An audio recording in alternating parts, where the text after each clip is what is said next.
আজকে আমি কি বাজার করলাম আপনাদের সাথে শেয়ার করি। তো এখানে প্রথমে হচ্ছে আমি বাটা মাছ এনেছি, এগুলোকে নাকি বাটা মাছ বলে। আচ্ছা রেখে দাও, এখানে রেখে দাও।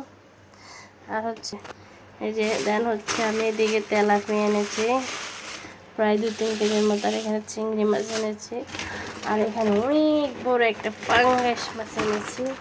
তো আপনাদের সাথে দেখাচ্ছি, শেয়ার করতেছি। এই যে এখানে একটা পাঙ্গাস এনেছি। তো আপনারা হয়তো সবাই পাঙ্গাস খান না, আমরা খাই আসলে। বিশেষ করে আনছি আমার ছেলে মেয়ের জন্য পাঙ্গাস মাছ। আপনারা তো জানেন ওদেরকে পাঙ্গাস মাছ ভাজি করে দিলে ওরা খুব মজা করে ভাত খেতে পারে। আর এদিকে মাজারের সাথে কিছু তেলাপিয়া আছে। প্রত্যেকবার মাছ কাটাই আনি, আজকে কেন জানি কাটাই নাই। ও বাবা বলছে তুমি বাসায় যা মাছ কাটা। আমি ভাবলাম ওদের সাথে শেয়ার করি মাছ কাটাকাটির আগে।